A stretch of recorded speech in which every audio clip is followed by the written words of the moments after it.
Assalamualaikum warahmatullahi ta'ala wabarakatuh. Bismillahirrahmanirrahim. Alhamdulillah rabbil alamin. Wassalatu wassalamu ala asyrafil anbiya mursalin Sayyidina maulana Muhammadin wa ala alihi wa sahbihi ajma'in. Amma ba'du. Raditu billahi rabba bil islami dina wa bi Muhammadin nabiyya wa rasulah. Wa bishrah li sadri wa yassir li amri wahlul 'uqdatam min lisani yafqahu qawli. Qala Allah Ta'ala fil kitabil karim wa asdaqul qailin. Bismillahirrahmanirrahim wal 'ashr. Innal insana lafi khusrin illal ladzina amanu wa 'amilus shalihati wa tawassaw bil haqq wa tawassaw bis sabr. Shadaqallahul 'azim. Pemirsa Kominfo TV yang dirahmati Allah, alhamdulillah kita bersyukur pada malam hari ini saya kembali bertemu melalui TV Kominfo Kabupaten Nusa Utara. Mudah-mudahan pertemuan kita ini memberikan satu manfaat yang besar, pencerahan bagi kita semua, dan mudah-mudahan kajian-kajian seperti ini memberikan kepada kita ilmu yang bermanfaat. Salam dan salam, marilah senantiasa kita sampaikan kepada junjungan kita Rasulullah Muhammad SAW. Allahumma shalli wa sallim wa barik alaih. Mudah-mudahan salam salam yang kita baca menjadi syafaat nantinya untuk kita di akhirat. Amin ya rabbal alamin. Pemirsa TV Kominfo yang dirahmati Allah, manusia adalah makhluk yang diciptakan Allah paling sempurna. Karena dia diberi akal dan juga diberi nafsu. Tapi tentu konsekuensi logisnya dari adanya nafsu pada diri manusia ini harus ekstra hati-hati bagi manusia itu sendiri. Karena ketika Allah menyatakan bahwa malaikat adalah makhluk mulia yang tidak pernah membangkang Allah, saya kira itu wajar. Ya. La ya'sunallah ma amarahum wa yaf'aluna ma yu'marun. Allah mensifatkan malaikat dalam Quran seperti itu. Tidak pernah maksiat terhadap perintah Allah. Kalau kita lihat malaikat hanya diberi Allah akal, maka kemudian hal itu tidak menjadi begitu mengejutkan. Karena tantangan dalam diri malaikat tidak ada. Karena tidak memiliki nafsu. Sehingga berbaktinya kepada Allah adalah sesuatu hal yang memang selalu didorong dari akal, dari fitrah. Keistimewaan dari akal tersebut. Beda dengan manusia. Sinilah harus memiliki kemampuan-kemampuan ekstra. Dia harus memanage nafsunya dengan baik. Saya sering menyebut dengan manajemen nafsu. Bahwa nafsu kita harus dimanage dengan baik. Sebab ketika kita tidak mampu memanage dengan baik, maka kemudian nafsu itu akan menguasai diri kita. Orang-orang yang kemudian dikuasai nafsunya, dia akan membangkang Allah. Di sini yang harus kita perhatikan dengan betul. Ya, betul manusia tidak ada yang tidak pernah salah, kecuali Rasulullah tentunya. Karena Rasulullah di dalam Al-Quran oleh Allah dijamin tidak ada dosa. Ya, jadi kalau kita kaji tauhid, kita akan menemukan kajian maksum. Maksum itu terhindar dari dosa, terhindar dari kemaksiatan. Ya, dan itu hanya Rasulullah. Inna fatahna laka fathan mubina liyaghfira lakallahu ma taqaddama min dzambika wa ma ta'akhkhar. Itu janji Allah. Bahwa Rasul SAW itu dijamin Allah nggak ada dosa. Dosa terdahulu atau dosa akan datang. Ingat, hanya Rasulullah. Artinya selain Rasul, sangat mungkin dan memang memungkinkan untuk melakukan kesalahan. Sehingga ketika Rasul menyatakan kullu bani adama khata'un, Kalimatnya begitu. Setiap anak Adam itu sering salah, kata Rasul. Sering salah. Ya. Maka kemudian ketika manusia salah, itu hal manusiawi. Tinggal kemampuan kita. Ya. Satu, mengurangi kesalahan tersebut. Yang kedua, kemudian berhenti dari kesalahan. Saya ulangi, mengurangi kesalahan, berhenti dari kesalahan. Ini yang akan kita kaji malam hari ini. Ya, bahwa kita punya salah, oke. Betul, karena itu manusiawi, didorong oleh nafsu kita, tapi kemudian kita punya akal untuk menghentikan perbuatan tersebut. Ulama tasawuf menyatakan ada yang harus kita cuci. Ya, karena kita bicara tasawuf, maka kemudian ada pencucian-pencucian batiniah. Kalau kita mencuci hal-hal yang zahir itu udah biasa. Bahwa kita mandi tiap hari itu udah biasa. Bahwa kita gosok gigi itu udah biasa. Atau kita mencuci benda-benda yang ada di sekitar kita, itu udah biasa. Ya. Yang saya akan bicarakan malam ini adalah pencucian batin. Satu di antaranya, kata ulama tasawuf, ya, ighsilu arba'an bi arba'in. Cuci oleh kamu 4 hal dengan 4 sesuatu. Satu yang akan kita bicarakan pada malam hari ini, di antaranya adalah wa dzunubakum bi taubati ila rabbikum. Cuci dosa kamu dengan taubat kamu kepada Allah. Dosa itu kotor. Dosa itu kekotoran. Ya, Quran menyebut ran, semacam karat. Karat itu apapun yang berkarat itu akan menjadi kotor. Besi sekuat apapun ketika berkarat, dia akan kotor, dia akan lapuk. Sama dengan kondisi kita. Dosa itu karat dalam hati kita. Cuci dengan apa? Dengan taubat. Ya. Apa itu taubat? Taubat itu kembali maknanya. Taubat ya tubuh taubatan. Kembali kepada Allah.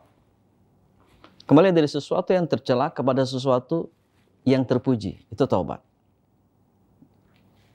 Kembali kemudian harus benar-benar kembali. Quran menyebutnya dengan taubatan nasuha. Tubu ilallah. Kembalilah kamu kepada Allah. Harus dengan taubatan nasuha. Taubat yang betul-betul. Ya, taubat yang kemudian dilakukan bukan hanya sekedar ucapan.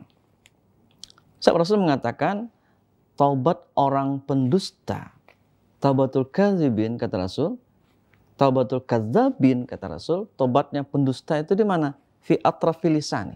Di ujung lisannya. Apa itu?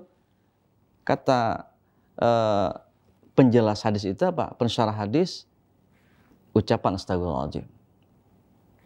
Taubat pendusta adalah hanya mengucapkan istighfar. Saya sering menyebutkan istighfar itu bukan taubat. Istighfar adalah pengantar taubat. Dia menjadi medium untuk menuju taubat.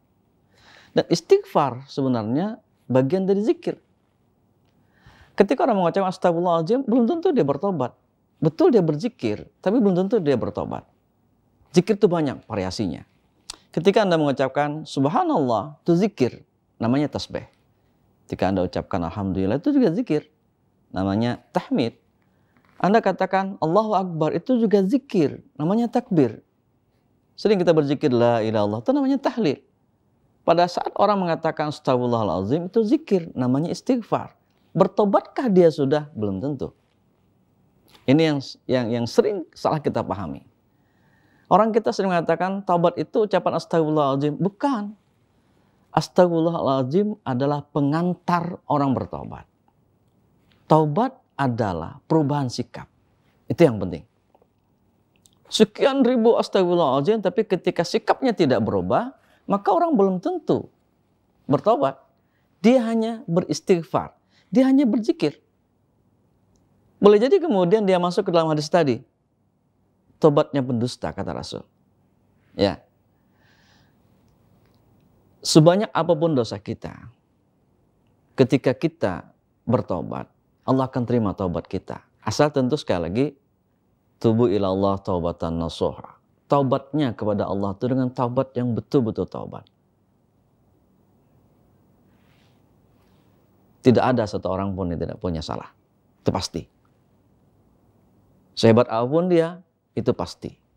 Kenapa? Kita masuk dalam hadis tadi. Setiap anak Adam, kata Rasul, sering salah.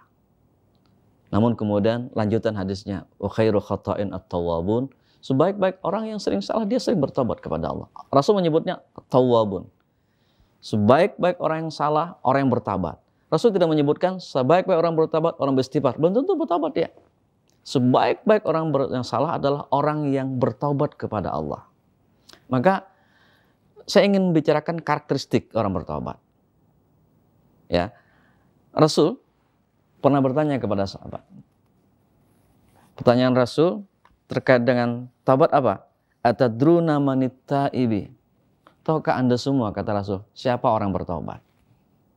Siapa orang bertaubat? Ini penting. Ya, artinya ada orang yang bertaubat tapi tidak bertaubat. Maka Rasul menegaskan, atadruna manit taib, tahukah Anda siapa orang bertaubat? Sebab orang bertaubat adalah sebanyak apapun kesalahannya, Allah akan ampuni. Dalam diskusi Allah menyebutkan, kalau kamu bertaubat, kamu datang kepadaku, bertobat kepadaku, kata Allah, meskipun kamu datang kepadaku dengan dosa sebanyak langit dan bumi. Anda bayangkan, banyak dosa langit. Enggak ada sih orang melakukan dosa sebanyak itu. Tapi Allah katakan, kalau kamu datang sebanyak dosa langit dan bumi, dalam hadis lain Allah menyebutkan sebanyak buih di lautan, kamu datang kepadaku, bertobat kepadaku, kata Allah, aku akan ampuni semuanya. Allah tegaskan dalam hadis itu, wa ma'ubali, aku enggak peduli, kata Allah, sebesar apapun dosa kamu. Sehingga Rasul menyatakan, at-taibu minadz dzambi kaman la dzambalahu. Orang yang bertobat dari dosa sama seperti orang yang tidak punya dosa. Maka kemudian ada orang yang meninggal tanpa dosa. Betul. Kenapa? Dia bertobat terus kepada Allah. Kita punya salah. Tapi kemudian Anda hapus kesalahan tulisan Anda. Kita salah menulis, Anda tap X tulisan Anda yang salah. Masih adakah kesalahan? Enggak ada. At-taibu minadz dzambi kaman la dzambalahu. Orang yang bertobat dari dosa sama dengan orang yang tidak punya dosa. Maka siapa orang bertobat? Ini pertanyaan penting. Atadruna manit taibi? Tahukah Anda semua, kata Rasul, siapa orang yang bertobat? Kulna, kalau kata sahabat kami mengatakan, Allah wa rasuluhu a'lam. Allah dan Rasulnya yang lebih mengetahui. Oke. Rasul kemudian mengatakan, apa kata Rasul? Man taba walam yata'allamil ilma falaysa bitaibin. Karakter pertama. Siapa yang bertobat, tapi kemudian dia tidak mau menuntut ilmu, maka dia belum bertobat. Apa kaitannya? Kesalahan kita yang terbanyak adalah ketidaktahuan kita. Kebodohan kita tentang sesuatu. Kita anggap itu biasa, padahal itu salah. Maka ketika bertobat, kita harus pelajari, kenapa ini salah? Kenapa ini dosa?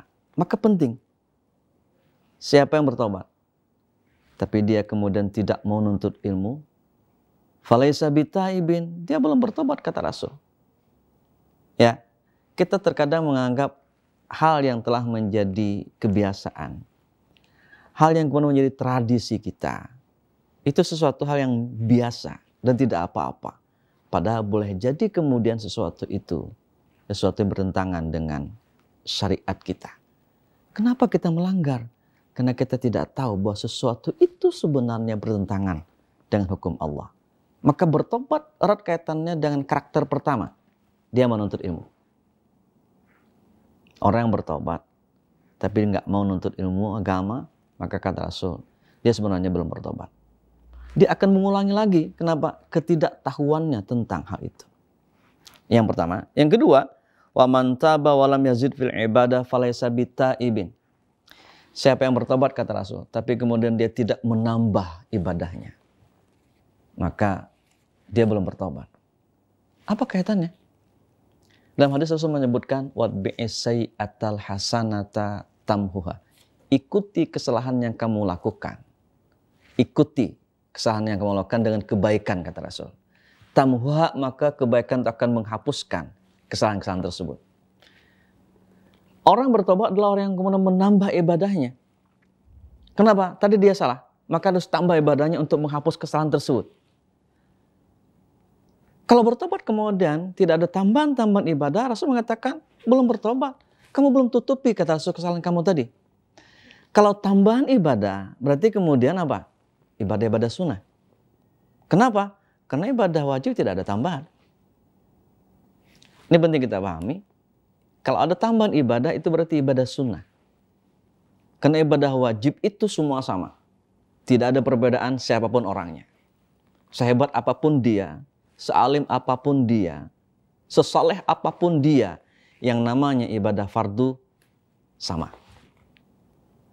Ini penting, ibadah fardu sama. Maka ketika Rasul mengatakan bertambah ibadahnya, berarti erat kaitannya dengan ibadah-ibadah sunnah. Dan ingat, saya sering sebutkan, Allah itu jatuh cinta kepada seorang bukan karena ibadah fardu. Oke, gini. Ibadah itu kalau bahasa anak muda PDKT. Pendekatan kepada Allah. Oke, ada dua PDKT itu. Pendekatan yang standar. Kedua, pendekatan yang di atas standar. Kalau ada orang mendekati seseorang, katakanlah cowok mendekati cewek, dia dengan pendekatan standar, pendekatan rata-rata. Yang satunya mendekati dengan pendekatan di atas standar, di atas rata-rata. Kira-kira cewek itu jatuh cinta kepada siapa? Jatuh cinta kepada yang mendekatinya dengan di atas rata-rata. Ya, ini penting. Kalau ada orang mendekati Allah dengan hal-hal yang fardu, pendekatinya sama. Maka kemudian ada hadis, menarik sekali hadisnya. Wa ma yazalu abdu yataqarrabu ilayya bin nawafil hatta uhibbahu. Hambaku, kata Rasul. Hambaku, kata Allah dalam diskusi, yang mendekati aku dengan hal-hal yang sunat, aku jatuh cinta kepadanya. Kenapa? Pendekatannya beda. Sehingga ketika Anda mengatakan, saya mendekati Allah dengan 5 kali sholat. Apa kata orang? Saya juga 5 kali. Ketika Anda katakan, saya mendekati Allah dengan puasa sebulan penuh Ramadan. Apa kata orang? Saya juga puasa Ramadan. Tapi ketika Anda tidur tengah malam, teman Anda bangun sholat tahajud, beda. Ketika Anda lakukan qabliyah sholat, ba'diyah sholat, teman Anda cuma sholat fardu, maka beda. Oke, PDKT ini penting. Kaitannya dengan taubat, bertambahnya ibadah, ini menunjukkan karakter orang bertobat yang diakui oleh Rasul. Yang ketiga, kata Rasul, wa man taba wa lam yardal khusama falaysa bitaibin. Siapa yang bertobat tapi kemudian masih punya permusuhan dengan orang lain, dia belum bertobat. Kenapa? Tobat itu berhenti dari kesalahan. Sementara bermusuhan itu masih melakukan kesalahan. Maka orang bertobat adalah orang-orang yang kemudian familiar kepada orang lain. Orang-orang yang kemudian membuka lapang dada kepada orang lain. Bahwa kita salah, orang lain salah juga, kita bisa salah. Maka kemudian di dalam Islam saling memaafkan itu penting. Kalau kamu, kata Rasul, tidak tegur sapa juga, maka kata Rasul itu cuma 3 hari. Tidak boleh lebih dari 3 hari. Hari pertama nggak mungkin lah, karena sama-sama marah. Hari kedua itu masih ada marahnya. Ya, hari ketiga itu udah adem. Kalau bahasa kita, namun ini panasnya udah lada-lada aja lagi. Hari keempat itu sudah dingin. Rasul mengatakan tidak lebih dari 3 hari. Kalau tidak tegur sapa. Hari keempat harus sapa, harus ucapkan salam. Ya, kalau dia kemudian tidak menjawab salam Anda, itu terserah dia.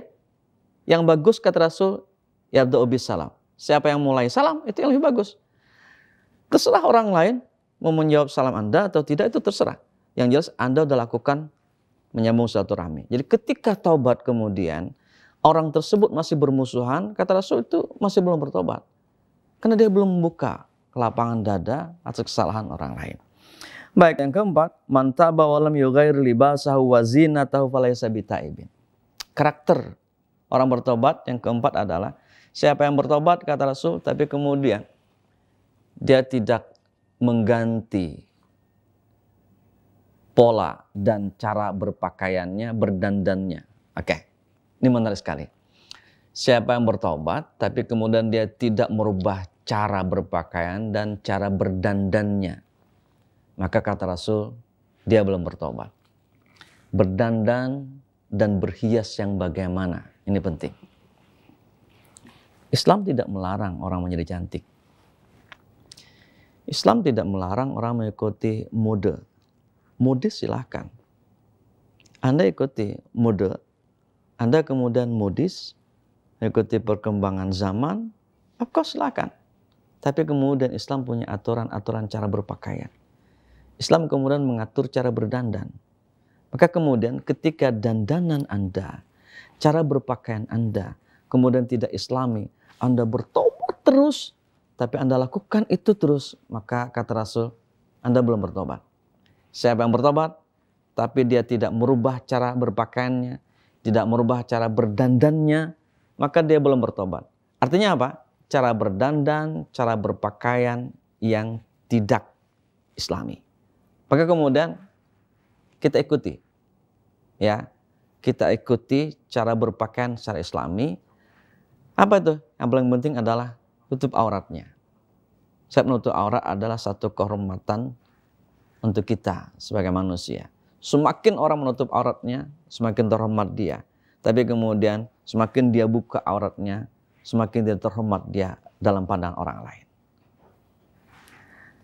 Yang kelima, waman taba walam yubaddil ashabahu falaysa bitaibin. Karakteristik orang yang bertobat yang kelima adalah, apa kata Rasul? Siapa yang bertobat tapi kemudian dia tidak mengganti teman-temannya, maka dia belum bertobat. Menarik ini. Ya. Kenapa? Ingat, di akhir dari di akhir dari ayat Al-Quran, Allah menyebutkan yang menggoda kita, mendorong kita melakukan kemaksiatan ada dua. Ya. Minal jinnati wan nas. Yuwaswisu fi sudurin nas. Minal jinnati wan nas. Waswasah itu keraguan-raguan kepada hukum. Yang membuat kamu ragu-ragu kepada hukum itu kata Allah, jin, kelompok iblis dan setan itu jin, an-nas itu manusia. Ini pentingnya. Karakter yang kelima. Siapa yang bertobat tapi dia kata Rasul tidak mengganti temannya, maka dia belum bertobat. Teman yang mana? Nah, ini jadi persoalan penting. Islam tidak melarang kita berteman. Tapi kemudian Islam meminta kita untuk memilah siapa teman yang sungguhnya. Teman yang harus diganti adalah teman yang mengajak kepada pembangkangan perintah Allah. Teman yang mengajak maksiat, itu harus diganti. Ya, so penggoda yang paling dahsyat itu sebenarnya manusia, bukan iblis. Kenapa? Sebab kata ulama tafsir, manusia ketika menggoda kita, dia menolong dengan berbagai cara. Banyak orang terjerumus dari melakukan narkoba karena dipinjami oleh temannya, dikasih uang oleh temannya. Banyak orang terperangkap dalam judi karena dikasih modal oleh temannya. Ini hati-hati. Jadi orang yang bertobat adalah orang-orang yang mengganti teman-teman tidak baik. Cari teman-teman yang baik, yang menolong kita, yang kemudian kalau kita salah dia tegur kita. Itu teman yang bagus. Yang keenam, waman taba walam yughayyir khuluqahu falaysa bitaibin. Menarik yang keenam, siapa yang bertobat tapi kemudian dia tidak merubah akhlaknya, maka dia belum bertobat. Ingat, Rasul menyebutkan akhlak. Akhlak adalah perilaku kita. Akhlak adalah tabiat kita. Akhlak adalah perangai kita. Akhlak kemudian memunculkan kreativitas kita, aktivitas kita. Maka kemudian kalau ada orang bertobat, dia harus rubah akhlaknya. Di mana? Dari akhlakul mazmumah, akhlak tercela. Dari akhlakul sayyi'ah, akhlak jelek. Kepada apa? Kepada akhlakul mahmudah, akhlak terpuji, atau sering disebut dengan akhlakul karimah. Akhlak terpuji. Nih, perbuatan dosa adalah perbuatan yang masuk ke dalam akhlakus sayyi'ah, akhlak jelek. Maka ketika orang bertobat, kata Rasul, siapa yang bertobat tapi kemudian dia tidak merubah akhlaknya, maka kata Rasul, dia belum bertobat. Rubah, ya. dari akhlakus sayyi'ah, akhlak jelek menjadi akhlakul karimah, akhlak yang baik. Yang ketujuh, ya wa man taba wa lam ya'ti firasyahu wa bisata fa sabitaibin. Siapa yang bertobat kata Rasul, namun kemudian dia tidak menggulung tikarnya, permadaninya, maka dia belum bertobat. Apa itu? Tempat tidur. Jadi Rasul mengatakan tobat itu erat kaitannya dengan orang mau bangun tengah malam. Ya, saat dalam diskusi Allah menyatakan di sepertiga malam terakhir kata Allah aku selalu turun ke langit bumi. Sepertiga malam terakhir. Itu jam 2 lah, sepertiga malam terakhir itu. Ya. Apa yang ingin Allah dengarkan? Permohonan maaf dari hamba. Permintaan maaf dari hamba. Itu waktu tobat yang paling luar biasa. Maka kemudian orang bertobat, diantaranya kata Rasul, dia mau bangun malam. Dia minta ampun sama Allah. Dia curhat sama Allah. Dia sampaikan kesalahannya sama Allah. Pemirsa, TV Kominfo yang paling akhir, ya, yang ke-8, wa man taba wa lam yatasaddaq falaysa bitaibin. Siapa yang bertobat tapi kemudian dia tidak mau bersedekah, kata Rasul, maka dia belum bertobat. Bertobat oleh Rasul dikaitkan dengan sedekah. Ya. Memberikan sebagian kecil rezeki, harta yang Allah berikan kepada kita. Harta sebenarnya titipan yang Allah berikan kepada kita. Allah nitipi sesuatu. Ya. Jadi harta itu milik Allah. Kita yang merasa memiliki harta. Kita hanya dititipi oleh Allah. Tapi kalau kita merasa memiliki, maka kita susah untuk memberikan karena punya kita. Tapi ketika kita merasa bahwa itu milik Allah, ya, bahwa kita cuma dititipi oleh Allah, maka kemudian kita tidak berat hati untuk memberikan sebahagian dari apa yang Allah titipkan kepada kita.